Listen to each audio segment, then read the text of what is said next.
ከማስሩ ወሰዱሱ ለየካቲት በዛቲ ዕለት አይረፍ። ቅዱስ ኤፍሬም መታሰቢያው ነው። በረከቱ ጋራት ነው። በዚችም ዕለት የጴጥሮስና የሶፊያ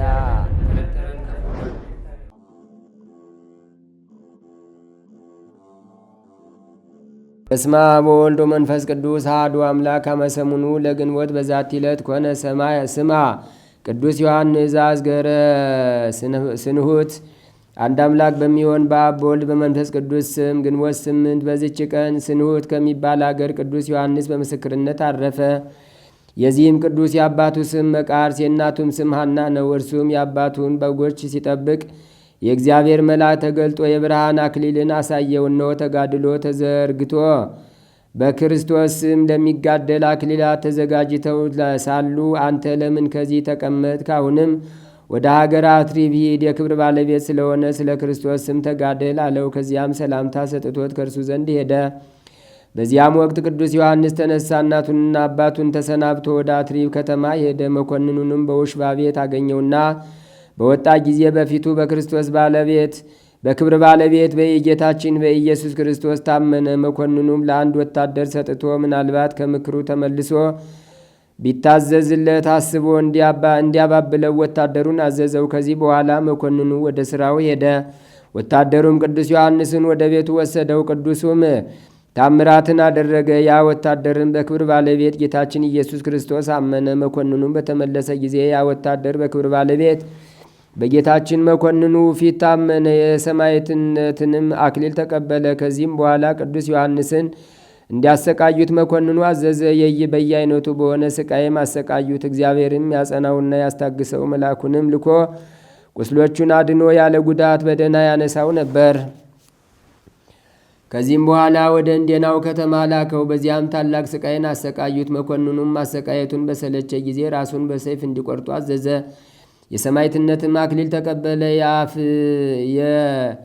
የእቅፊሐሲ ዮልዮስም ስጋውን ወስዶ ገነዘው። ወደ ሀገሩ ስንሁትም ላከው። የሀገሩ ሰዎች ሁሉም ወጥተው በፍጹም ደስታ ተቀበሉት። ከማይጠንት ጋር እየዘመሩና እያመሰግኑ በቤተ ክርስቲያን ውስጥ አኖሩት።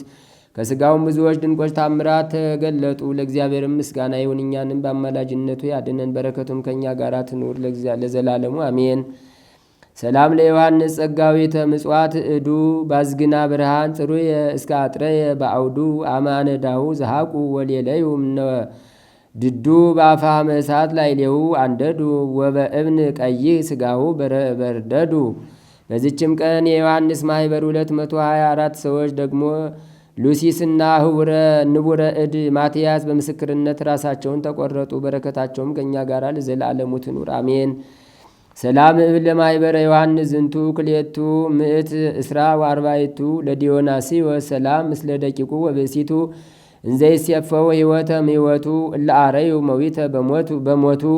በዚችም ዕለት የክብር ባለቤት ጌታችንና መድኃኒታችን ኢየሱስ ክርስቶስ ከእኛ በነሳው ሥጋ ከአባቱና ከመንፈስ ቅዱስ ጋር ወዳለው የአንድነት አኗኗሩ ከሰማያት በላይ ያረገበት ሆነ። እርሱም በረቀቀ ጥበቡ በመከራው በሞቱና በመነሳቱ ስራውን ከፈጸመ በኋላ 40 ቀን ሲፈጸም በነፋሳት ክንፍ ላይ ሆኖ አረገ።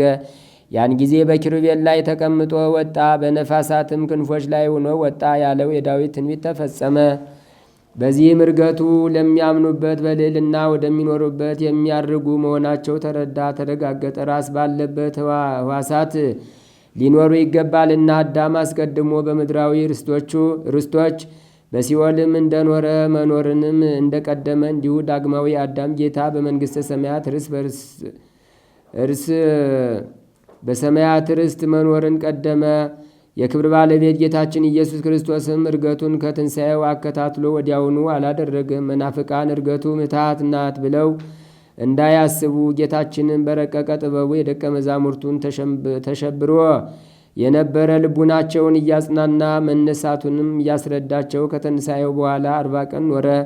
በጌታችንም እርገት የዳንኤል ትንቢት ተፈጸመ። እንዲህ የሚል ሌሊት በራእይ አየሁ። እነሆ ታላቅ እንደ ሰው ልጅ የሆነ መጣ። ዘመናትን ወደሚያስረጃቸው ድረስ ከፊቱም አቀረቡት። የዘላለም አገዛዝ፣ ጌትነት፣ መንግሥት፣ የዘላለም ስልጣን ተሰጠው። ሕዝቡና አሕዛቡ ሁሉ መንደረው የሚኖሩትና ነገዱም ነገሥታቱም ሁሉ ይገዙለታል። አገዛዙም የዘላለም አገዛዝ ነው። መንግሥቱም የማያልፍ የማይጠፋ ነዋሪ ነው።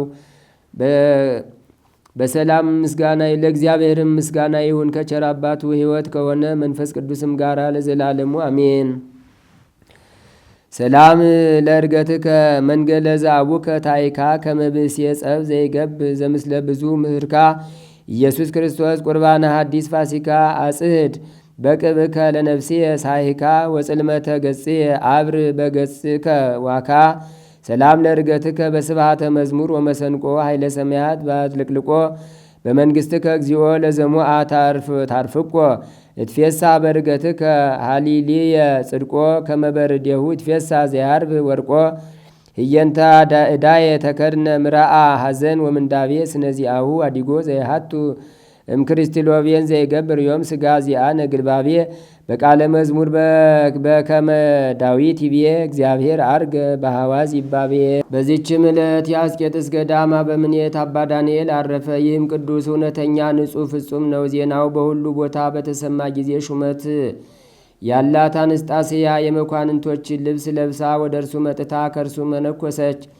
በእርሷ አቅራቢያም 28 ዓመት በበዓት ውስጥ ኖረች። እርሷም ሴት እንደሆነችም ማንም አላወቀም። ይህም ቅዱስ ስሙ አውሎጊስ የሚባለውን ሰው አየው። ይህም አውሎጊስ የወፍጮ ድንጋይ እየወቀረ ለግርሽ እየሸጠ ሁልጊዜ በመጠኑ እየተመገበ ድሆችና ጦም አዳሪዎችን ይመግባቸዋል። የተረፈውንም ፍርፋሪ ለውሾች ይጥላል። ለነገ ብሎ ምንም አያሳድርም። አባ ዳንኤልም ይህን መልካም ሥራውን አይቶ በእርሱ ደስ አለው፣ እጅግም አማረው። ለአውሎጊስም የዚህን ዓለም ብልጽግና እንዲሰጠውና ለድሆች የሚመጸውተው እንዲጨመርለት ወደ እግዚአብሔር ለመነ። ለአውሎጊስም ዋስ ሆነው የሚወቅረውንም ድንጋይ ሲፈነቅል በሸክላ ዕቃ የተደፈነ ወርቅን አገኘ። ወደ ቁስጥንጥንያ ከተማ ሂዶ የንጉሥ የሰራዊት አለቃ ሆኖ ተሾመበት። የሚሠራውንም የቀደመ በጎ ሥራውን ተወ። አባ ዳንኤልም ስለ እርሱ ሰምቶ ወደ እርሱ በሄደ ጊዜ የንጉሥ ሰራዊት አለቃ ሆኖ በፈረስ ላይም ተቀምጦ ብዙ ሰራዊት አጅቦት እርሱም በትዕቢት ተመልቶ የቀድሞ በጎ ሥራውንና ለድሃ መመጽወቱንም ትቶ አገኘው። አባ ዳንኤልም አይቶ አዘነ፣ ስለሱ በመለመኑም ተጸጸተ። ከዚህም በኋላ የክብር ባለቤት ጌታ ኢየሱስ ክርስቶስ ለፍርድ እንደመጣ አባ ዳንኤልንም እንዲሰቅሉት ሲያዝ የአውሎጊስን ነፍስ ከእርሱ እንዲሹ በእርሱ ምክንያት ጠፍቷልና የከበረች ድንግል እመቤታችን ማርያምም የክብር ባለቤት ጌታችንን ልጇ ኢየሱስ ክርስቶስን ስለ አባ ዳንኤል እንደለመነችው በሌሊት ራእይ አባ ዳንኤል ራሱ አየ። በነቃም ጊዜ ደነገጠ። አውሎጊስንም ወደ ቀድሞ ሥራው ይመልሰው ዘንድ በጸሎትና በምህላ በመትጋት ወደ እግዚአብሔር እየለመነ ግብር ገባ፣ ሱባኤ ያዘ። ከዚህም በኋላ ከእግዚአብሔር የታዘዘ መልአክ ተገለጸለት። በፍጥረቱ ላይ በሚያደርገው በእግዚአብሔር ፍርድ ውስጥ ለመግባት በመድፈሩ ገሰጸው። በዚያንም ወቅት አውሎጊስን የሾመው ንጉሥ ሞተ፣ ሌላ ንጉሥም ነገሰ። በአውሎጊስም ላይ ተነስቶ ገንዘቡን ሁሉ ወረሰ። ደግሞም ሊገድለው ፈለገ። አውሎጊስም ነፍሱን ለማዳን ከንጉሡ ሸሽቶ ወደ አገሩ ደረሰ። እንደ ቀድሞም ደንጊያ ይወቅር ጀመረ። አባ ዳንኤልም ወደ እርሱ ተመልሶ ስለሱ ያየውን ሁሉ ስለ እርሱም እንደ ሰቀሉትና ነፍሱንም ከእርሱ እንደፈለጉ ነገረው። በዚህም በአባ ዳንኤልም የትንቢት መንፈስ አድሮበት ነበር። ከእርሱም ብዙዎች ታላላቅ ታምራትን ተገለጡ። መናፍቃን አርዮሳውያንም ከቀናች ሃይማኖት ሊያወጡት በፈለጉ ጊዜ እምቢ አለ። ያችንም የክህደት ደብዳቤ ተቀብሎ ቆራረጣት። የአርዮሳዊ ንጉሥ ወታደርም ይዞ ብዙ ስቃይን አሰቃየው። በአንዲት ዕለትም ቅዱሳን ደናግል ወደሚኖርበት ወደ ሲሃት ገዳም አባ ዳንኤልን ተመስሎ ሽፍታ ገባ። ደናግሉም በደስታ ተቀብለው እግሮቹን አጠቡ። እነርሱም አባ ዳንኤል እንደሆነ አምነው የወንበዴውን የእግር እጣቢ ውሃ በረከቱን ለማግኘት በላያቸው ረጩት። በዚያንም አንድ ዓይኗ የታወረች ነበረች። ውሃው በነካት ጊዜ ዓይኗ በርቶላት አየች። ወንበዴውም አይቶ ደነገጠ፣ ስራውንም ገለጠ። ንስሐ ገብቶም መነኮሰ። በበጎ ገድል ሁሉ ተጠምዶ እግዚአብሔርን አገለገለው። ጌታችንም ከዚህ ዓለም ድካም ሊያሳርፈው በወደደ ጊዜ መልአኩን ልኮለት ከዓለም የሚወጣበትን ጊዜ አስረዳው። መነኮሳቱንም ሰብስቦ በበጎ ሥራ እንዲጸኑ አዘዛቸው፣ አጽናናቸው፣ አረጋጋቸውም። ከዚያም በሰላም አረፈ። ለእግዚአብሔር ምስጋና ይሁን። እኛንም በዚህ ጻድቅ ጸሎት ይማረን፣ በረከቱም ትድረሰን ለዘላለሙ አሜን። ሰላም ለዳንኤል እንዘ ያዕውር ጥብአ ዜና ሀሮያን ሰብ ዘያስተጋብ ዘአስተጋባአ ዘያቢ ክብረ ምነ ቀደምቱ አድማአ እስከ ፈያታይ በስሙ ሀበ ደብረ ሲሃት ቦአ በምህፃበ እግሩ ብርሃነ ለእውርት ዘቀብአ። በዚችም ቀን የከበረ ተጋዳይ መክሲሞስ ምስክር ሆኖ ሞተ። በረከቱ ከእኛ ጋር ትኑር ለዘላለሙ አሜን።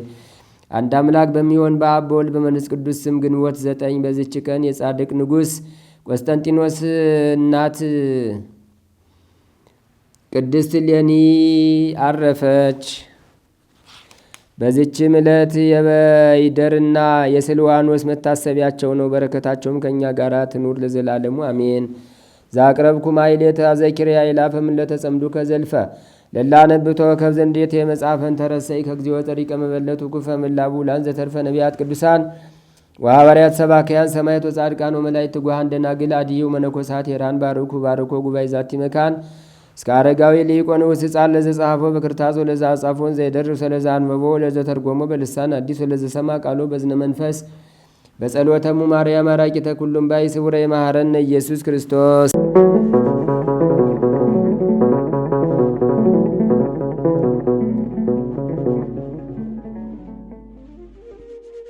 ተአምሪሁ ለአቡነ ኪሮስ ገዳማዊ ጸሎቱ ወበረከቱ ያህሉ ምስለ ኩልነ ህዝበ ክርስቲያን ለዓለም ዓለም አሜን።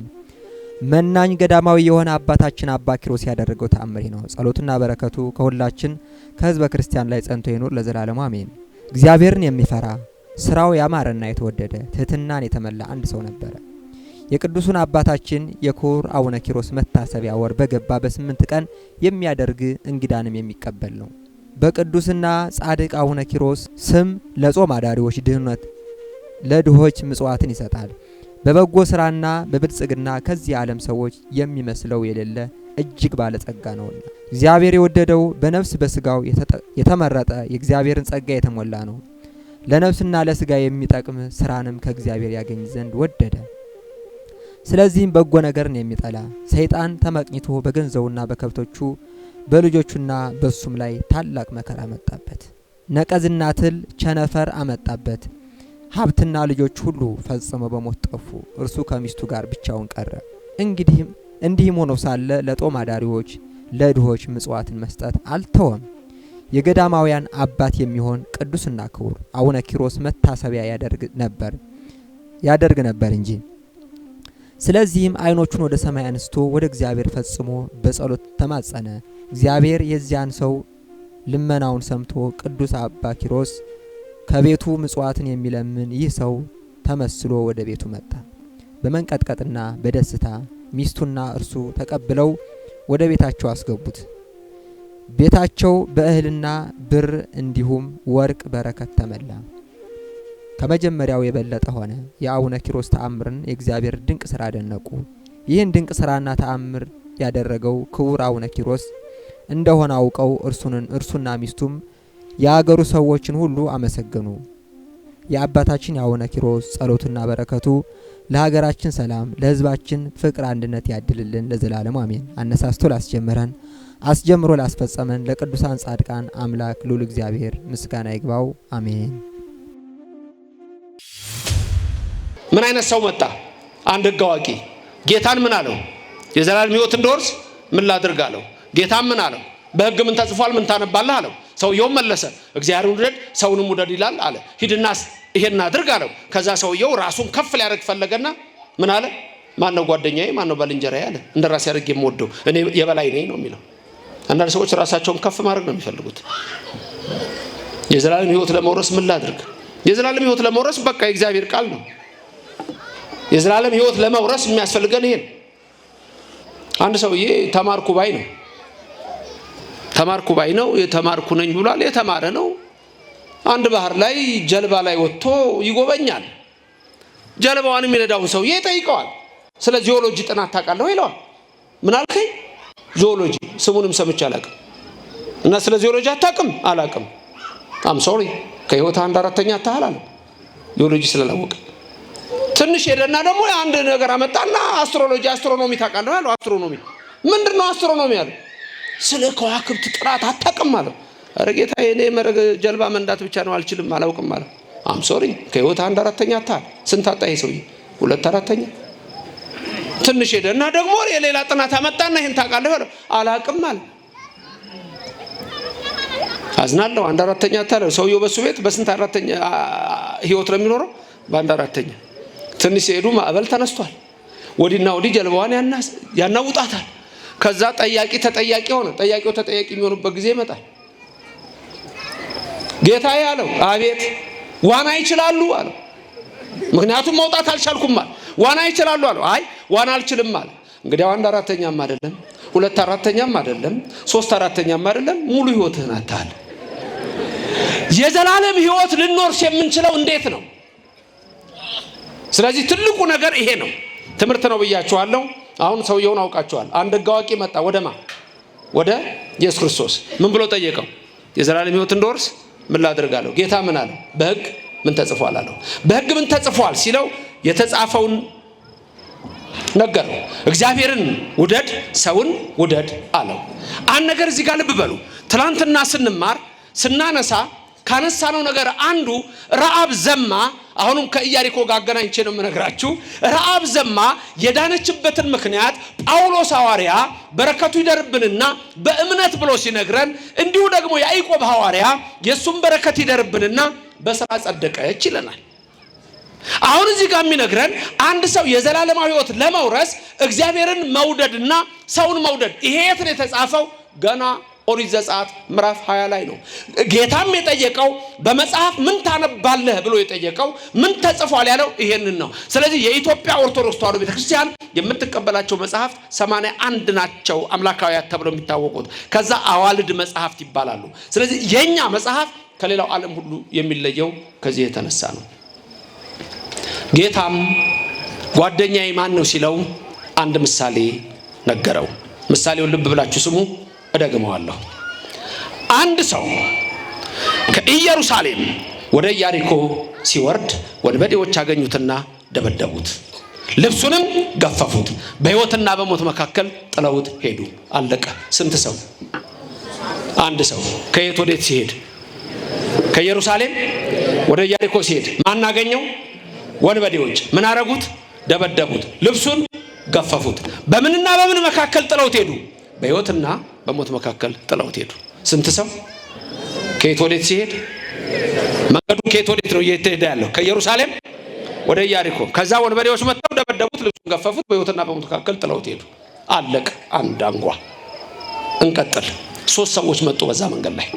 የመጀመሪያው ካህን ነው፣ ሁለተኛው ሌዋዊ ነው፣ ሶስተኛው ሳምራዊ ነው። ስንት ሰዎች መጡ? የመጀመሪያው ካህን፣ ሁለተኛው ሌዋዊ፣ ሶስተኛው ሰማርያዊ። አሁን ጌታ ይሄንን ምሳሌ ነው የሚነግረው። ምሳሌ ነው የተባለው፣ ምሳሌ ነው። ይሄን ምሳሌ ነገረው ነው የሚለው። የምሳሌውን ትርጉም ነው ዛሬ የምንማረው። ትምህርት ያልኩት ለዚህ ነው። የምሳሌውን ትርጉም ነው። ስንት ሰው ነበረ? አይ ያሬ መጀመሪያው ከየት ወዴት ነበር የሚሄደው? ከአዲስ አበባ ናዝሬት እንደምትለው ነው። ከአዲስ አበባ ደብረ ዘይት እንደምትለው፣ ከአዲስ አበባ ነቀምት፣ ከአዲስ አበባ መቀሌ፣ ከአዲስ አበባ ጎንደር እንደምትለው ከኢየሩሳሌም ወዴት ነበር የሚሄደው ሰውየው? ወዴት? ወደ ኢያሪኮ። ምን ሆነ? መንገድ ላይ ተደበደበ። በቃ አሁን አይጠፋችሁም፣ ለዘላለም አይጠፋችሁም። ምን ሆነ? መሃል ላይ ተደበደበ። ከዛስ ምን አደረጉት? መደብደብ ብቻ ነው።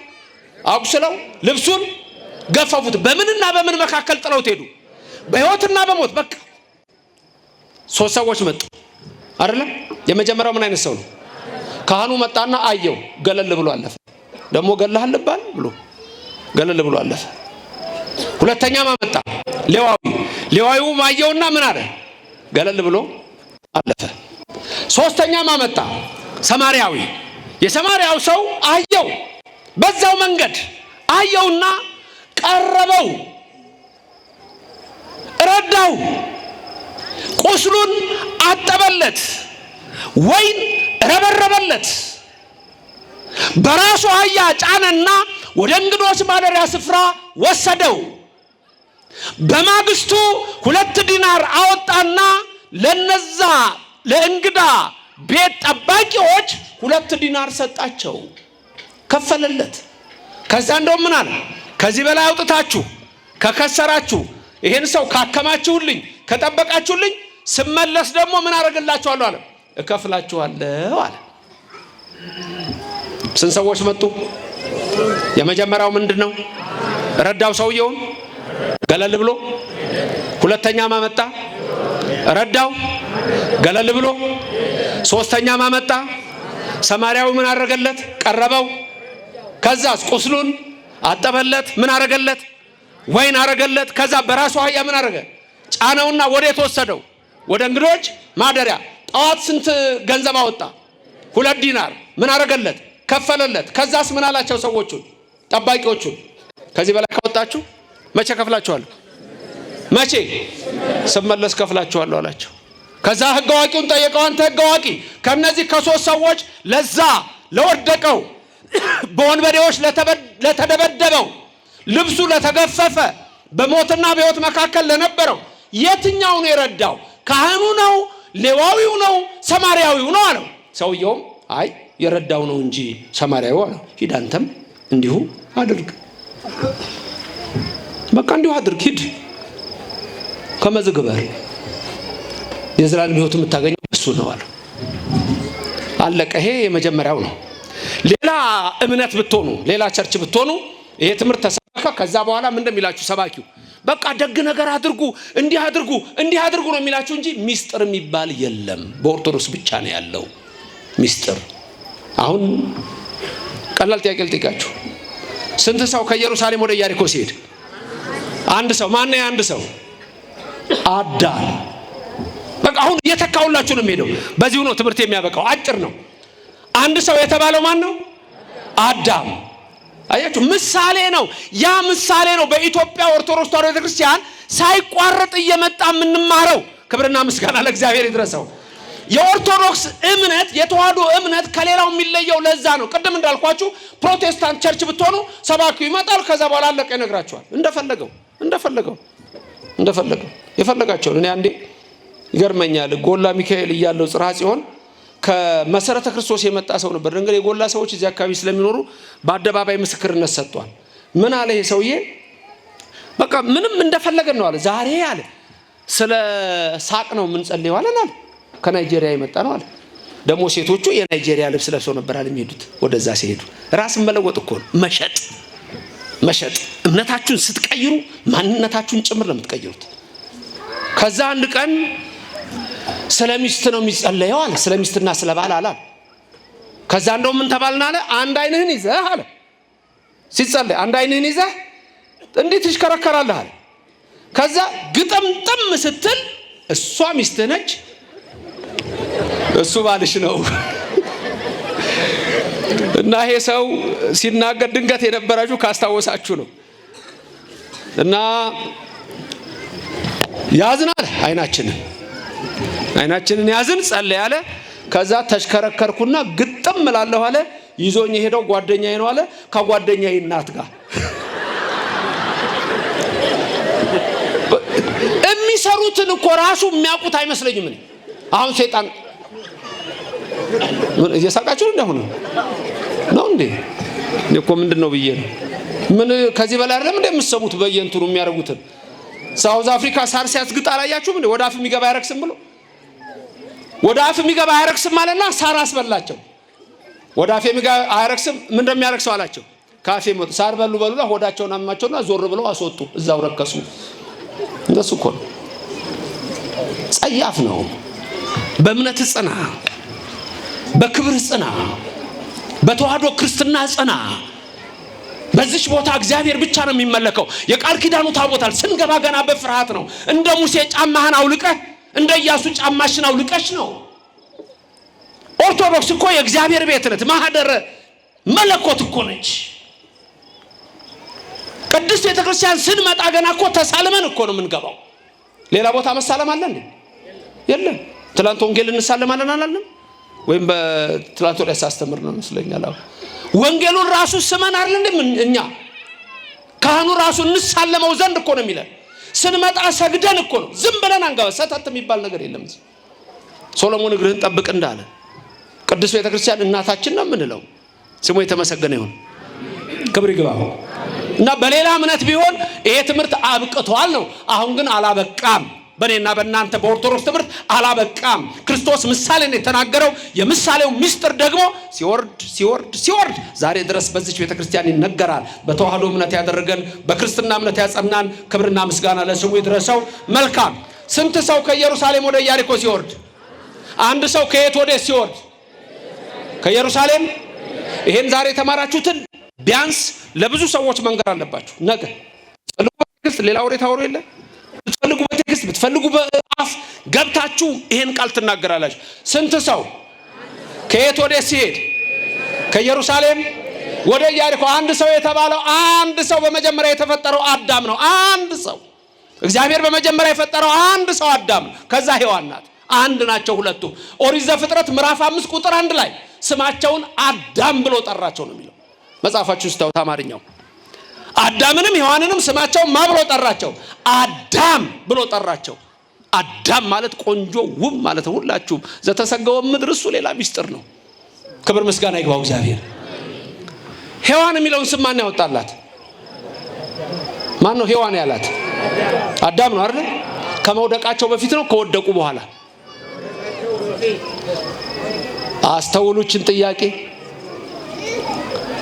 ሔዋን ማለት ትርጉሙ ምን ማለት ነው? የሔዋን ሁሉ እናት። ከወደቁ በፊት ነው ወይስ ከወደቁ በኋላ ነው ሔዋን ያላት? መቼ ነው? አልመልስም። በኋላ ላይ መልስላችኋለሁ፣ አስታውሱኝ። አንድ ሰው ከኢየሩሳሌም ወደ ኢያሪኮ ሲወርድ ወንበዴዎች አገኙና ደበደቡት፣ ልብሱንም ገፈፉት፣ በሕይወትና በሞት መካከል ጥለውት ሄዱ። ስንት ሰው ማገኘው? ማናገኘው? ወንበዴዎች ምን አደረጉት? ልብሱንም በምንና በምን መካከል ጥለውት ሄዱ? ከየት ወዴት ነበር የሚሄደው ይሄ ሰው? ኢየሩሳሌም ገነት፣ ኢየሩሳሌም ልዕልና፣ ኢየሩሳሌም ከፍታ፣ ኢየሩሳሌም ማለት የሳሌም ከተማ። የሳሌም ከተማ ማለት የእግዚአብሔር ከተማ፣ ያ ኢትዮጵያዊ መልከጼዴቅ የነበረባት ኢየሩሳሌም፣ የእግዚአብሔር ድንቅ ነገር የሚሰራባት ኢየሩሳሌም። ያ ሰው ግን ከዛች ከእግዚአብሔር ከተማ ወደ ኢያሪኮ ይሄድ ነበረ። ኢያሪኮ ትናንት ምንድን ያልነው? የምን ከተማ ነው ያልነው? ኢያሪኮ የጣዖት ከተማ። ረሳችሁት? የጨረቃ ከተማ። ኢያሪኮ ማለት ትርጉሙ ራሱ ጨረቃ ማለት ነው። የጣዖት ከተማ፣ ጨረቃ የሚመለክበት ማለት ነው። ኢየሩሳሌም ከፍ ያለች ነች፣ ተራራ ላይ ናት። ኢያሪኮ ገብታችሁ ጉግል ብታደርጉ በዓለም ላይ ዝቅ ያለ ስፍራ የሚባለው አንዱ ኢያሪኮ ነው። ዝቅ ያለ ስፍራ ነው። በጣም ዝቅ ያለ ነው። እንደኛ ዳሎል እንደሚባለው ዓለም ላይ ትልቁ ዝቅ ያለ ስፍራ አንዱ ኢያሪኮ ነው። ኢየሩሳሌም ደግሞ ምን ላይ ነች አልኳችሁ? ተራራ ላይ። ስለዚህ ይሄ ሰው ከኢየሩሳሌም ወደ ኢያሪኮ ሲወርድ ነው የተባለው። ተመልከቱ። ሲሄድም አይደለም ለዛኛው ለመጀመሪያው ሰው ከኢየሩሳሌም ወደ ኢያሪኮ ምን ሲያደርግ? ሲወርድ ማለት ያ አዳም ባስተሳሰቡ ሲወድቅ አምላክ ሆናለሁ ብሎ ዕፀ በለስን ሲበላ ወደቀ። የነበረው ተራራ ላይ ነው። የክብር ቦታ ነው። ኢየሩሳሌም ነው። የእግዚአብሔር ሀገር ናት። የእግዚአብሔር ስም የሚጠራባት ናት። እሱ ግን ወደቀ ማለት ወደዛ ወረደ ማለት ወደ ኢያሪኮ ራሱን አምላክ ሊያደርግ መከረ። ኢያሪኮ ማለት እግዚአብሔር የማይመለክባት ማለት ነው። ገባችሁ ነገር? ወንበዴዎች ታዲያ አሁን አወቃችኋቸው እነማን እንደሆኑ? አጋንንት ናቸው። ወንበዴ የተባለው ጋኔን ሰይጣን ነው። ዮሐንስ ወንጌል ላይ ስታነቡ ጌታ ምን ይናገራል? አቡሃ ለሐሰት በጽባ ዘተናገረ ይደግም በሰርክ። ጠዋት የተናገረውን ማታም አይደግም ይለዋል ዲያብሎስም። ለዘላለም ያፈረ ይሁን። ፈራችሁ? ለዘላለም ምን ይሁን? ያፈረ ይሁን። እግዚአብሔር ለዘላለም የከበረ ይሁን። ስሙ የተመሰገነ ይሁን። በልባችን እሱ ይንገስልን። አንድ ሰው አዳም ከኢየሩሳሌም ወደ ኢያሪኮ ሲወርድ ማለት በአስተሳሰብ ወድቆ አምላክ ሆናለሁ ብሎ ሲል ወንበዴዎቹ አስተሳሰቡ ላይ አገኙት ማለት አጋንንት ደበደቡት ነው። ዲያብሎስ ደበደበው አዳም። በነገራችን ላይ በግልጽ ደብድቦታል። ጊዜ ስለሌለኝ ዛሬ ወደዛ አልገባም እንጂ ከገነት እጽዋት ፍሬ አምጥተውለት አዋፍ ከዛ በኋላ ያንን ተከትሎ ገባለሁ ብሎ ሲሮጥ ዲያብሎስ መጥቶ መሃል እግሩን በድንጋይ መጥቶት ደሙ ፈሶ ያቺ ድንጋይ እንደ ደመና እንደ ድንኳን ሃይመት ሆና ከዛ በኋላ ከደሙ እና ከፍሬ ወስዶ መስዋዕት አቅርቧል። ያኔ ነው በሐሙስ ዕለት በመንፈቃለ ዕለት እትወለድ እሞለተ ወለትከ የሚለው ቃል ኪዳን ነገር የተነገረው ከልጅ ልጅ ተወልጄ አድንሃለሁ አለ። ከማ ተወልጄ አድንሃለሁ? ስለዚህ ከልጅ ልጅ ተወልጄ አድንሃለሁ ማለት እዛ ውስጥ ሔዋን አለች የለችም? የለችም አለች። እንግዲያው ሔዋን ብሎ ያወጣላት እሱ ነው። መቼ መሰላችሁ? ከወደቁ በኋላ ነው። ሰማችሁ ይላችሁ? ሔዋን ብሎ ስም ያወጣላት መቼ ነው? ከመውደቃቸው በፊት ሳይሆን ከወደቁ በኋላ። ምክንያቱም ከሷ ተወልዶ ነው ኢየሱስ ክርስቶስ የሚያድነው። ድንግል ማርያም የምትመጣው ከዛ ነው። የሔዋን እናት ሲል አዳም ከሩቅ የሚያየው ነገር አለ። ከሩቅ የሚያየው ማን ነው? ድንግል ማርያምን ነው። ምክንያቱም ከልጅ ልጅ ብሎት የለ። ድንግል ማርያምን ከሩቅ አየና ድንግል ማርያም ደግሞ ሴት ናት። ድንግል ማርያም የአምላክ እናት የምትሆነው እሷ መሆኗን ስላወቀ አዳም ሔዋንን እዚህ ጋር ምን አላት? የሔዋን እናት አላት። ድንግል ማርያምን ነው እዛ የሚናገረው። እመቤታችን ምስጋና ይድረሳት። ምልጃዋ በረከቷ ከሁላችን ጋር ይሁንልን። ስለዚህ ሔዋን ማለት የሔዋን እናት ከወደቁ በኋላ ነው። ይሄ ነው የሚያስደንቀው። አያችሁ? ከወደቁ በኋላ እንዴት ብሎ ነው የሔዋን እናት የሚላት ካላችሁ ድንግል ማርያምን እያየ ነው። ዘፍጥረት 3:15 በዘርህና በዘሯ መካከል አለው እባቡን፣ በዘርህና በዘሯ መካከል ጠላትነትን አደርጋለሁ በአንተና በሴቲቱ ይለዋል መጀመሪያ። ቀጥሎ በዘሯና በዘር መካከል ጠላትነትን አደርጋለሁ ይለዋል። ይሄ ማለት ምን ማለት ነው? ለጊዜው በሔዋንና በእባብ፣ ፍጻሜው በዲያብሎስና በእመብርሃን፣ መጨረሻ ደግሞ በክርስቶስና በሳጥናኤል በዲያብሎስ ነው። ከድንግል ማርያም ተወልዶ ያዳነን ኢየሱስ ስሙ የተመሰገነ ይሁንልን። ያዳነን ስሙ የተመሰገነ ይሁን። ስንት ሰው ከየት ወዴት ሲሄድ? የአንድ ሰው ማን ነው? ከኢየሩሳሌም ወደ ኢያሪኮ ከከፍታው ወደ ዝቅታው ሲወርድ ማለት ነው። ካስተሳሰቡ ጀምሮ ማን አገኘው? ወንበዴዎች ምን አደረጉት? ደበደቡት። ከዛስ ልብሱ ተገፈፈ ማለት ዘፍጥረት 3 ነው። እርቃኑን ቀረ አዳም። ከዛ ቅጠል አንስተው ሸፈኑ። እግዚአብሔር ሲመጣ ፈራሁ አለ። ለምን? ራቁቴን ነኝና። ተመልከቱ። ከዛ በኋላ በሕይወትና በሞት መካከል ጥለውት ሄዱ ይሌለ። አጋንንት እኮ ግን ገለውት ነው ሄዱት። በሕይወትና በሞት መካከል የሚለው ግን እግዚአብሔር መጣና ተስፋ ሰጠው። ከልጅ ልጅ ተወልጄ አድንሃለሁ። ስለዚህ ሕይወትን ከሩቅ ያያል። በጊዜው ደግሞ በሞተ ሥጋ ሞተ ነፍስ በረደተ መቃብር ረደተ ሲኦል ተፈርዶበት ነበረ። ስለዚህ በሞትና በሕይወት መካከል ይላል። ስለዚህ ስለ ሰውየው ጨረስን አይደል? አንድ ሰው ከየት ወዴት ሲሄድ? ከኢየሩሳሌም ወደ ኢያሪኮ። ማን አገኘው? አጋንንት። ማን ነው እሱ? አዳም። ምን አደረጉት? ደበደቡት። ልብሱን ገፈፉት ማለት ልጅነቱ ተወሰደ ማለት ነው። ልብስ እሱ ነው። ገላትያ 3:27 ላይ ስትመለከቱ ክርስቶስን ምን መስለው በጥምቀት ነው ይላል እና ከዛ ደግሞ ከክርስቶስ ጋር አንድ ትሆኑ ዘንድ የተጠመቃችሁ እናንተ ክርስቶስን ለብሳችሁታል ይላል። እስቲ ክርስቶስን ለብሻዋለሁ በሉ። ክርስቶስን ምን አድርጋችኋል? ልበሱ። ወላ ሐዲስ እሲ አዲሱን ሰው ልበሱት ይላል። ልበሱት ሲባል ዝም ብለን እንደ ልብስ ሳይሆን በቃ በእኛ ላይ የሚገነው እሱ ነው። በእኛ ላይ የሚከብረው እሱ ነው። በእኛ ላይ ባለቤቱ እሱ ነው። በስጋም በነፍስም የሚያከብረን እሱ ነው። ለዘላለም ክብርና ምስጋና ለስሙ ይድረሰው። ስሙ የተመሰገነ ይሁንልን። እናንተ ሁላችሁ እኮ የክርስቶስ ስጋና ደም በውስጣችኋል። እስቲ ስጋው ደግሞ የተቀበላችሁ እጃችሁን አሳዩ። ስጋውና ደግሞ የተቀበላችሁ ለስቲ ተራራው ላይ የሚያላችሁት እሺ፣ እግዚአብሔር ባርካችሁ አውርዱ። መዋሸት የለ እንዴ? እዚህ ደግሞ ያልተቀበላችሁ እጃችሁን ከፈሩ። ያልተቀበላችሁ ውሸታም ናችሁ። ገና በ40 ቀን አልተቀበልክም፣ በ80 ቀንሽ አልተቀበልሽም በሉ። ስጋው ደግሞ የተቀበላችሁ እጃችሁን ከፍ አድርጉ። ሁላችሁም አጨብጭቡና አመስግኑት እግዚአብሔር። መጀመሪያ ይግባችሁ። ይኸውላችሁ አቋርጫለሁ በለኝ ከፈለክ። ያልተቀበለ እዚህ ውስጥ አለ እንዴ? የለም። እስቲ አንድ በገነኛ ዘለሰኛ ያለውን ልንገራችሁ። ከኔ ቀጥላችሁ ተናገሩ። ስጋህን በልቼ ደምህን ጠጥቼ ተኮነን ብትለኝ ይዤ እወርዳለሁ። እኔ ምን ቸገረኝ? ምንድን ያላችሁት? ምንድን ያላችሁት ሴቶች ይሰማችኋል? በሉ እስቲ ስጋህን በልቼ ደምህን ጠጥቼ ተኮነኝ ብትለኝ ይዤ ወርዳለሁ፣ እኔ ምን ቸገረኝ። ምን ማለት መሰላችሁ? በጣም ብልህ ሰው ነው ይሄን የሚለው። ስጋህና ደምህን በልቼ ጠጥቼ ሲኦል ግባ ብትለኝ እኔም ይዤ አንተን ሲኦል ልወርድ ነው እኮ፣ ምን ቸገረኝ፣ አንተም ከኔ ጋር ነህ ነው ነገሩ። በሚስጥሩ ግን ምንድነው? ስጋህን በልቼ ደምህን ጠጥቼ ሲኦል ግባ አትለኝም፣ ገነት ግባ ነው የምትለኝ ነው። አዎ ክብርና ምስጋና ለእግዚአብሔር ይድረሰው። ስለዚህ ስጋ ደሙ ሁላችሁ ተቀበላችኋል። አቋርጣችሁ ያላችሁ አላችሁ፣ ያቋረጣችሁ ደግሞ ቀጥሉ።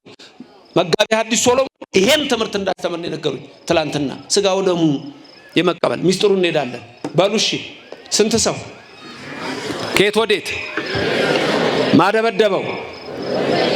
አንድ ሰው ማን ነው? የደበደቡት እነማን ናቸው? አጋንንት አይደለም? አሁን ከዛ ይሄን ምሳሌ እየነገረው በዛው መንገድ ላይ ይላል። በዛው መንገድ ላይ ከየት ወዴት? መንገዱ ከየት ወዴት ነው? ተነጋግረን ጨርሰናል እኮ። መንገዱ ከየት ወዴት ነው? ከኢየሩሳሌም። በዛው መንገድ ላይ አንድ ካህን መጣ ማለት እሱም ወድቆ መጣ እንዳዳም። እዩት፣ መርገመ ስጋ መርገመ ነፍስን ተሸክሞ በዛው መንገድ እሱም ወድቆ መጣ። የወደቀውን አዳም ሊረዳው ሞከረ፣ ግን አልረዳም። ምን አለ? ገለል ብሎ አለፈ ማለት እሱም ሞተ፣ ሞት ወሰደው ማለት ነው። ሞተ። ወደ 27 ከ24 እስከ 27 የሚደርሱ ባለቃ ምንዝር ሊቀ ካህናት ነበሩ። ሞተው እነሱም መስዋዕት አቀረቡ። በጉ መጣ፣ ርግብ ተሰዋ። የጥሉ ግድግዳ አልፈረሰም። አዳም እንደወደቀ ነው። እሱም ወድቆ መጣ ነው። አልረዳውም። ሁለተኛ ማመጣ ሌዋዊ። በየትኛው መንገድ? በዚያው መንገድ ማለት እሱም ወድቆ መጣ። ሌዋውያን ደግሞ ካህናት ናቸው። አብርሃም ይስሐቅን ይወልዳል፣ ይስሐቅ ያዕቆብን ይወልዳል፣ ያዕቆብ ሌዊን ይወልዳል። ክህነት በሌዊ መጣ። ከኢትዮጵያው ክህነት ያንሳል። የኢየሩሳሌሙ ክህነት ከኢትዮጵያው ክህነት ያንሳል። የኢትዮጵያው ክህነት የመልከጼዴቅ ክህነት ነው። የእስራኤል ክህነት የሌዊ ክህነት ነው። እሱ ውስጥ አሁን አልገባም። ሌዊ በአባቱ ወገብ እያለ ለመልከጼዴቅ አስራት ሰጥቶታል ይላል ጳውሎስ ሐዋርያ። ያ ሌዋዊ መጣ፣ ገለል ብሎ አለፈ። እሱም በሞት ተወሰደ። ሶስተኛ ማመጣ ሳምራዊ ነው ያልነው አይደል? ሳምራዊ ካህኑ እስራኤላዊ ነው። ከአንድ እስራኤላዊ ነው። ሌዋውያን እስራኤላውያን ናቸው። ሰማርያውያን ግን ቅልቅል ናቸው። በጣም የሚገርም ነው። ሰማርያውያን ይልቁንም 722 ቢሲ 722 ቅድመ ልደተ ክርስቶስ የአሦር ንጉሥ መጥቶ 10ሩን ነገድ ጥርግ አድርጎ ወስዷቸው ከዛ ተቀላቅለው ተካልሰው የመጡ ናቸው ሰማርያውያን። ሰማርያውያን የአይሁድና የአሕዛብ ክልስ ናቸው። ይሄ ሰማርያዊ ምሳሌው እንደሆነ እንድታውቁት ነው። ሰማርያውያን የሚሰግዱት በኢየሩሳሌም ሳይሆን በገላን ተራራ ነው። እንደውም ትዝ ይላችሁ ከሆነ ከቀኑ 6 ሰዓት ኢየሱስ ክርስቶስ ወደ ኢየሩሳሌም ሊሄድ ወደ ይሁዳ ምድር በዛም በሳምር ሲካር ማለፍ ግድ ሆነበትና ከቀኑ 6 ሰዓት ያዕቆብ ለልጁ ለዮሴፍ በሰጠው ከሴኬም አባት ከኤሞር በ100 በጎች የገዛው የምንጭ ውሃ ነበርና እዛ ምንጭ ውሃ ልትቀዳ አንዲት ምስኪን ሴት ከቀኑ 6 ሰዓት መጣች። ከቀኑ ስንት ሰዓት? ገጠር ያደጋችሁ አላችሁ? ከቀኑ 6 ሰዓት ውሃ ይቀዳል ወይ ጠዋት ወይ ማታ ነው። ሴቲቱ ከሰው ትደበቃለች። ለካ መከራ አለባት። የሰው አፍ የሰለቻት ናት። ለዚህ ነው በዛ ሰዓት ውሃ የምትቀዳው። ክርስቶስ ግን መጣላት። አየኔና እናንተ አምላክ አንድ ሰው እኮ ያናግራል። ስሙ ለዘላለም የተመሰገነ ይሁን። አንድ ሰው ያናግራል። ያናግረን። ከዛ በኋላ እሱ ሌላ ታሪክ ነው። ለማንኛውም እዛ ሄዶ ሰማርያውያንን ሴቲቱ አንድ ነገር ብለዋለች። ትዝ ይላችሁ ከሆነ አንተ አይሁዳዊ ስትሆን ከኛ ከሳምራውያን ጋር እንዴት ብለዋለች። እንዴት ልታናግረኝ ቻልክ አለችው። ምክንያቱም ሰማርያውያን ይናቃሉ በእስራኤላውያን። ለምን? ከአሶር ተቀላቅለዋል። ትርጓሜው ላይ ባቢሎን ይላል፣ አሶር ከአሶር ተቀላቅለዋል። ሰማርያውያን የህዝብና የአሕዛብ ናቸው ማለት ነው። ህዝብ እስራኤል፣ አሕዛብ ደግሞ ሌሎች። ትናንት ረአብ ዘማን አንስተን ነበረ። ረአብ ዘማ የአሕዛብ ናት፣ ከኢያሪኮ ናት። መታ ግን ማቴዎስ ምዕራፍ 1 ሲጽፍ ከጌታ ልደት ውስጥ ገብታለች። ልንገራችሁ፣ ሰማርያዊው የተባለው ኢየሱስ ነው ራሱ። ካህናት ናቸው፣ ሌዋውያን። ሶስተኛ የመጣው ሰማርያዊ የተባለው ኢየሱስ ክርስቶስ ነው። ለስም አጠራሩ ክብር ምስጋና ይግባው። ኢየሱስ ክርስቶስ ራሱን ለምንድን ነው ሰማርያዊ ያለው? ምሳሌ ስትሉ ኢየሱስ አይሁድ ብቻ አይደለም፣ ኢየሱስ ከአሕዛብ ብቻ አይደለም። ከህዝብና ከአሕዛብ ከአይሁድና ከሌላ ህዝብ የመጣ ነው። አንዷም ረአብ ዘማ ናት። ረአብ ዘማ ከኢያሪኮ ሄዳ በእስራኤል ዘንድ ሶሎሞንን አገባች። ሶሎሞን ቦዔዝን፣ ቦዔዝ ኢዮቤድን፣ ኢዮቤድ እሴይን፣ እሴይ ዳዊትን ይወልዳል። ዳዊትም የኢየሱስ ክርስቶስ አባት ተባለ። ለስም አጠራሩ ክብር ምስጋና ይግባው። ምክንያቱም እመቤታችን ከዳዊት ወገን፣ ከአሮን ወገን፣ ከቤተ መንግስትም ከቤተ ክህነትም ስለነበረች ነው። ያ ሁሉ የዘር ቁጥር የሚያርፈው እመቤታችን ላይ ነው። መጥቶ እመቤታችን ላይ ነው። እመቤታችን ምስጋና ይግባት፣ ከሷ ብቻ ተወልዷልና። መልካም። ሰማርያዊ ያለው ራሱን ነው። ሰማርያዊ ማለት ከህዝብና ከአሕዛብ ነው። ኢየሱስም አወላለዱ በስጋዌው ከእመቤታችን ሲወለድ እነ ረአብ ዘማ ገብተዋል። እነ ሩት ከሞዓብ ገብተዋል። ሩት ከሞዓብ መታ። እሷ ደግሞ የምታገባው ማን ነው? ቦዔዝን ነው። ተመልከቱ፣ እንዲህ ነው ክርስቶስ የመጣው እንጂ አንዳንድ ሰዎች እሱ አይሁድ ነው፣ እሱ እስራኤላዊ ነው። በእምነቱ እኛም ኢትዮጵያውያን ከዛሬ 2000 ዓመት በፊት አይሁድ ነን። እንደውም ለእስራኤል የአይሁድን እምነትን ያሳየች ሀገር ኢትዮጵያ ናት። ይህንን እንግዲህ አልሰሜን ገባ በለው ነው ሊደነግጥ ይችላል አንዳንድ ሰው ሲሰማ። ኢትዮጵያ ናት። የሁሉም እምነት መሰረት ኢትዮጵያ ናት። መልከጼዴቅን አንስተናል፣ ዮቶርን እናነሳለን። እነዚህ ሁሉ ነገሮች አሉ። ሰማርያዊው ኢየሱስ ነው፣ አምላካችን ክርስቶስ። ራሱን ሰማርያዊ ያለው ከህዝብና ከአሕዛብ የዘር ግዱ ስለሚመጣ ነው። ወቀርበ ኀቤሁ ወደሱ ቀረበው ይላል አይደለም? መጣና ሰማርያዊው የወደቀውን ሰው አየው ነው የሚለው። መጀመሪያ አየው ማለት በአይነ ምሕረት ተመለከተው። እግዚአብሔር በአይነ ምሕረት ይመልከተን። ወደሱ ቀረበው ማለት ከስጋው ስጋ ከነፍሱ ነፍስ ነሳለት ማለት ነው። ቀረበው ማለት ዘመድ ሆነን ይላል ቅዱስ ጳውሎስ። ደስ ይለኛል። በአሪዮስፋጎስ ነው በአቴና የኤፒቆሮስ ወገኖችና የስቶይኮች ወገኖች ይላቸዋል። ኤፒኩሬኒዝምና ስቶይሲዝም የተባለ የእምነት ፍልስፍና በግሪክ በአቴና ገብቶ በዛ በአሪዮስፋጎስ የባህል ማዕከል ሲነግራቸው ምንድን ያላቸው? እግዚአብሔር አለ እሱ ዘመዳችን ነው ይላቸዋል። ክብርና ምስጋና ለእግዚአብሔር ይድረሰው። ንገሩኝ፣ እግዚአብሔር ምናችን ነው? ፈራችሁን? እንደ ጳውሎስ ተናገሩ። እግዚአብሔር ዘመዳችን ነው። ምናችሁ ነው? ዘመድ ማለት ምን ማለት ነው? ወገን ማለት ጎሽ ወገን ነው። ያክስት ልጅ አላችሁ? ካኩርፏል፣ ጠጅ አልሰጡትም፣ ጠላ አልሰጡትም። ኧረ ዝፈን፣ ሰርግ ቤት ነው። ዝም ይሄ ሰው የለም ነው የማይዘፍነው። አነሱና ስጋ የተቀቀለበት በርሜሉ ውስጥ ለካ እዛ አጥንቱ ጉንዳን በጉንዳን። ኧረ ጉንዳን በላኝ፣ ጉንዳን በላው። ዘፈን ሆነ ነገሩ። እና በግድ ነው ማለት የምትፈልጉት እንዴ? በበሽታ በደዌ ታስረ ክርስቶስ ዘመዳችን ነው፣ የማርያም ልጅ። ክብር ምስጋና ለእግዚአብሔር ይድረሰው። ታዲያ አንደበትህን ፍታ። እንደዚህ ጳውሎስ ሐዋርያ አሪዮስፋጎስ የነገራችን ዘመዳችን ሆናል። ወቀርበ ኀቤሁ ማለት ለአዳም ከስጋው ስጋ ከነፍሱ ነፍስ ነሳለት። ከዛ በራሱ ጫነ ነው አይደል? እንደሱ ያለው በራሱ አህያ ጫነለት ማለት ተረግበው በአዳም በሰው አህያ ወደ ኢየሩሳሌም ቅድስት ከተማ ሲገባ ሆሳዕና ለዳዊት ልጅ አሁን አድን እያሉ ተናገሩት። ክብርና ምስጋና ለእግዚአብሔር ይድረሰው። በራሱ አህያ ከዛ ወደ ተወሰደው ወደ እንግዶች ማደሪያ። የእንግዶች ማደሪያ ምንድነው? በጊዜው ዝም ብሎ በንግግሩ ማደሪያ ቤት ማለት እየተከፈለ የሚታደርበት ቤት ማለት ነው። የእንግዶች ማደሪያ ግን የተባለችው ወሰደው ማለት ቅድስት ቤተክርስቲያን ነች። የእንግዶች ማደሪያ ቅድስት ቤተክርስቲያን ነች። ይሄ ማለት እኛ መጻተኞች ነን እዚህ፣ እኛ እንግዶች ነን እዚህ።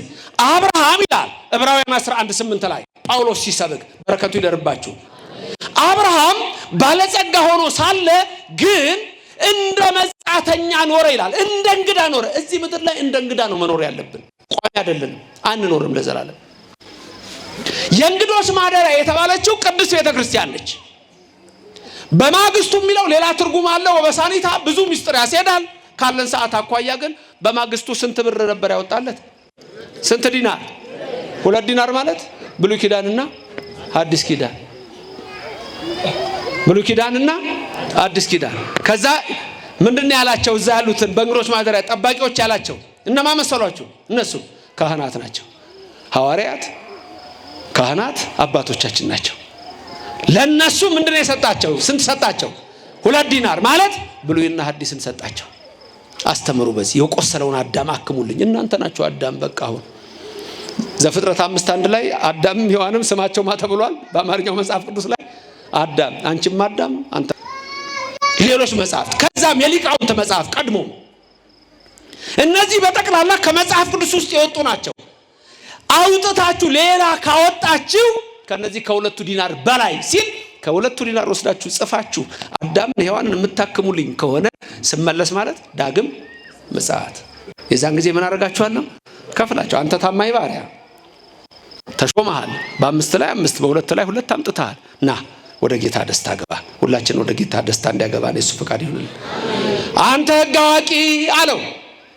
በል ንገረኝ፣ ከካህኑ ከሌዋዊው ከኔ ለወደቀው አዳም በጎ ነገር ያደረገለት ማን ነው አለው።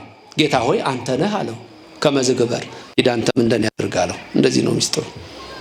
ተመልከቱ። ስለዚህ የዘላለም ሕይወት ልንኖርስ የምንችለው ወገኖቼ እግዚአብሔርን ስንወድና ሰውን ስንወድ ነው። ቅድስት ቤተክርስቲያናችን የእንግዶች ማደሪያ እኔና እናንተ የምንመጣባት ይሄ ነው። የመጨረሻው ብዙ ቦታ ላይ የመጨረሻው የቅዳሴ ቃል ዲያቆኑ የሚለው ምንድነው? የመጨረሻው የትኛው ነው? አታስታውሱ? ምን ትላንት ተንሱ ለጸሎትን ስትረጉኝ አልነበረም? የትኛው ይመስላችኋል? ዲያቆኑ የሚለው የመጨረሻው ቃል እቱ በሰላም ወደ ቤታችሁ በሰላም ወደ ቤታችሁ ግቡ። ለጊዜው ቤታችሁ ነው የምትገቡት፣ ግን ያ ትርጉሙን መሰላችሁ? ኑ ሀቤ ወደ መንግስቴ ግቡ ይሌለ።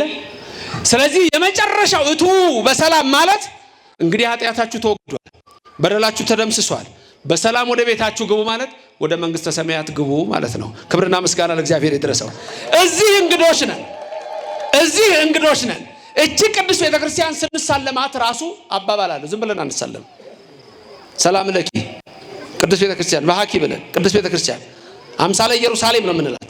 ተመልከቱ፣ ሰማያዊት ኢየሩሳሌም፣ ሰማያዊት ኢየሩሳሌም። እዚህ ሳንኖር እዛ ልንገባ አንችልም። በዚህ ሳንሰግድ እዛ ልንሰግድ አንችልም። በዚህ ሳንቀድስ እዛ ልንቀድስ አንችልም። እዚህ ያለውን ታቦት ካላየን እዛ ያለውን ታቦት ማየት አንችልም። በሰማይ ያለው የእግዚአብሔር መቅደስ ተከፈተ አለ የሚለው ቅዱስ ዮሐንስ በራእዩ ላይ በሰማይ ያለው የእግዚአብሔር መቅደስ ተከፈተ ብሎ ከዛ በኋላ ምን ታየ ነው የሚለው? የቃል ኪዳኑ ታቦት በመቅደሱ ታየ ነው የሚለው። ይሄንን ነው የሚናገረው። ስለዚህ በዚህ ያላየነውን በሰማይ እናያለን ብላችሁ እንዳትጠብቁ። ራእይ 11 ቁጥር 19 ላይ እንዲህ ይላል፣ በሰማይም ያለው የእግዚአብሔር መቅደስ ተከፈተ፣ ኪዳኑም ታቦት በመቅደሱ ታየ። ከኔ ቀጥላችሁላችሁም ድገሙ። በሰማይ ያለው የእግዚአብሔር መቅደስ ተከፈተ፣ የኪዳኑም ታቦት በመቅደሱ ታየ። በሰማይ ያለው የእግዚአብሔር መቅደስ ተከፈተ፣ የቃል ኪዳኑም ታቦት በውስጡ ታየ። ምን ላይ ነው ይሄ መጽሐፍ? ራእይ ላይ፣ ራእየ ዮሐንስ ነው። ራእየ ዮሐንስ ምዕራፍ 11 ቁጥር 19 ነው። ምንድነው ያላችሁት? በሰማይ ያለው ምንድነው ያላችሁት? መድገም አቃታችሁ እንዴ? በሰማይ ያለው የማ መቅደስ ተከፈተ? መቅደሱ የማን ነው? የት ነው ያለው ይሄ መቅደስ? ሰማይ። በሰማይ ያለው እግዚአብሔር ምን መቅደስ ምን ሆነ? ተከፈተ። በውስጡ ደግሞ ምን ታየ? የቃል ኪዳኑ ታቦት። የት? ሰማይ ላይ በማመቅደስ ምን ታየ? በእግዚአብሔር መቅደስ የቃል ኪዳኑ ታቦት። የኦርቶዶክስ ቤተክርስቲያን ስትከፈት መቅደሱ የእግዚአብሔር ነው፣ የሰው አይደለም። የቃል ኪዳኑ ታቦት በመቅደሱ ይታያል። በሰማይ ያለው በዚች ቤተክርስቲያን አለ። አንተ ሕግ አዋቂ የዘላለም ሕይወት እንድትወርስ ከፈለግ ምግባርና ሃይማኖት በሚሰበክባት በኦርቶዶክስ ተዋሕዶ ቤተክርስቲያን ተገኝ። ታዲያ ዋናው ነገር ቁስሉን ምን አደረገለት? አደረቀለት። ዘይት ቀባው፣ ወይን ረበረበለት። ያ ጥምቀት ስጋ ወደሙ ነው። አጠበው፣ ጥምቀት ነው። ቁስሉን አደረቀለት፣ መርገመ ስጋ መርገመ ነፍስን አጠፋለት ነው።